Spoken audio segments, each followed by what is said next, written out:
Putting me on the air.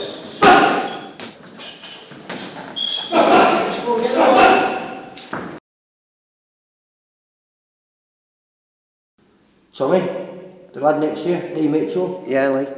Cracking amateur, but you think he might be kicking over as well towards the end of the year? Well, hopefully he fights tomorrow night against Conor Butler from Middleton Select, and this is going to be his last amateur fight. I know the pro scene suits him. We've had him out sparring pros over the last 18 months solid. He's sparred loads of pros. We've had Ben Swarbrick on a regular basis up at Jennings's. That's been really good. He helped Ross Cookson get ready Ross for his fight, Cookson, who got a stoppage in the first round. Yeah, on his pro debut. Well, he was at a southpaw coming up, and we've sparred Ross quite regular. He's probably done over 40 rounds with Ross, and like I said, he's been training like a pro for the last 12 months now, and we give the amateurs a last crack this year. Hopefully, we could have gone on and won ABAs, which we thought we were well capable of. Because you won the Northwest region, didn't you? Yeah, I did first time that he's been pretty fair at ABAs before, and we got to quarter-finals against a kid called Cash Ashfaq, who's a top flyer now on WSB, and Commonwealth silver medalist. I think he went in Olympics for us, and we nearly knocked him out in the first round. And all credit to Cash Ashfaq, he got chinned in first round, and that way he never landed a punch after that. Did you really? No, he outboxed him. In typical amateur style, really. With tip-tap shots and using a lot of guile. More suited to the pro style, yeah. You have to have a nice tail up and you can bang a bit. Yeah, and that's always a plus that he can bang. Go on, let Lee do a bit of talking anyway. Go on, kid. Is this always been an ambition, or why have you decided to turn over now? I just think it's been a long time coming, really. I enjoy the style more. The training suits me, and obviously 3 rounds in amateur, it goes so fast, and you can't really bring it back if you have a bad start. I suppose, as you were talking about before, sparring with the likes of Ben Swarbrick and Ross Cookson, who've both turned over, and you've both fought them. Have you fought both them in the amateurs? No, just Ross. Just Ross. It must give you the inclination to think, well, why shouldn't I do a bit of this? That's it, yeah, because I'm getting in there, I'm doing well against them. I'm training just as hard as them, if not harder, so I want to get out there and make a name for myself. And who's this kid you're fighting on your last fight as an amateur? Bradley Strand. Right. The kid he's fighting this week. Yeah. He's Conor Butler. He's a good kid. He's coming up. He's a bit of an high flyer as a youngster. But we're going to see. Hopefully Lee can go and knock him out, and it gives us a good kickstart for pro game. Just going back on his amateurs, which I mentioned before, he's fought Rhys McFadden, who beat Alan Selby, who were world number 1 at the time, and he beat him in Commonwealth Games, went on for win gold medal. You give him a good fight, took him 3 rounds up at Blackpool. We should better mention the people that our followers might know, because there's a lad that Steve manages called Rhys Mould. Now he's based up in Doncaster, a really good amateur as well himself. And he's a lad that you fought, isn't he? Yeah. That's right. With Rhys. Oh, it was a proper tear up. It was one for the crowd. Rhys ended up with a 3rd round stoppage, but I think it was more Lee. He's run out of steam, really. He hadn't had the best training up into it, so we knew that he were going to. We just flung the kitchen sink at it. But yeah, it was a great fight. It was, I'm sure up in Doncaster they're still talking about that fight now. Yeah, well, I like Rhys. Again, he's one of those all-action fighters. Yeah. He comes to have a real tear-up, which I think, realistically, when people are paying the money, that's what they want to see. They want to see a good scrap, don't they? Well, and this boxing's great, but realistically, especially early on in your career, I think, you should get in there and have a nice little battle, and get the crowd going and get them cheering about something. But will you bang on?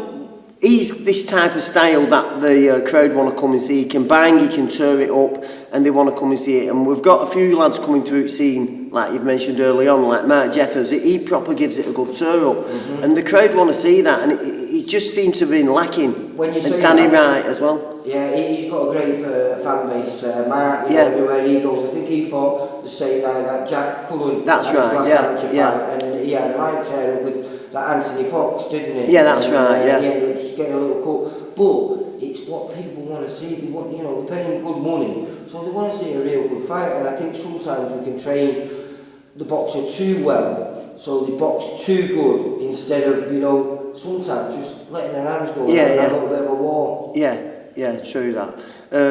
We end of the day, we're an entertainment business, and these fighters like Mark Jeffers and the ones we mentioned earlier, Lee, he's going to put bums on seats.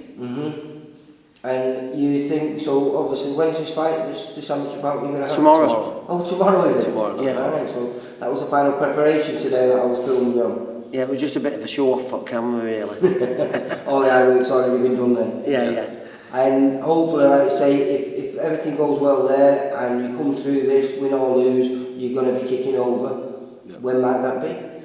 Well, we'll go and have a talk to Steve and see what... Is it going with Steve? Well, yeah, I've already talked to him about it, so, we'll see what comes out of that, and then he's got to get his medical, and we'll see where we go from there. And where are you locally to this area? Like? Yeah, just live 10 minutes away, bottom of Charlie New Road.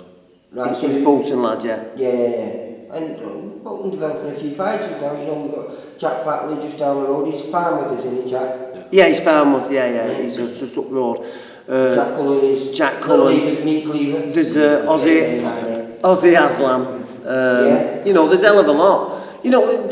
Just thinking back to his amateur days, like you mentioned the kids who turned pro, George Brennan, he's fought George. It just goes on and on and on. The kids who George is doing really well. I think George is 3-0, isn't he? Yeah, but the amount of rounds we've spared with Ozzy Aslam, we've spared loads with him, so he spared the other week a kid from Huddersfield came down called Luke Keeler, and he fought Conor Benn on his last fight.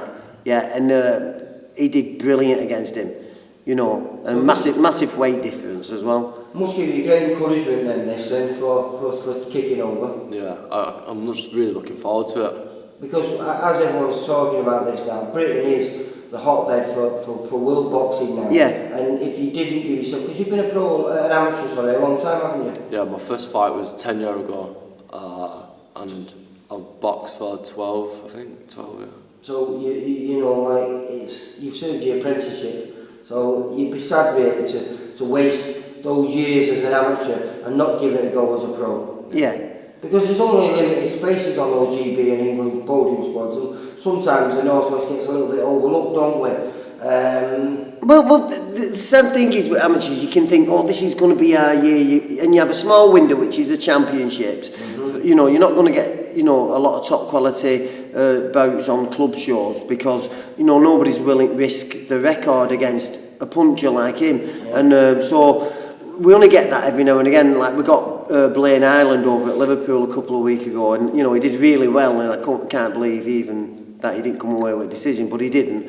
And, so you're not going to get opportunities coming along other than the championships, and they're just a small window, a very small window. You must admit, it is very hard to split two good fighters over 3 rounds. Over 3, yeah. It's a sad thing, you've always got to have a winner, you've always got to have a loser in amateur boxing. And, if you're in a away fight and it's close, the home fight's going to get it, generally. Isn't it? Yeah. And I feel sorry when it doesn't happen, because that does sometimes happen as well. It's a close fight and you're expecting your local lad to get it and he doesn't, and it's bizarre, isn't it?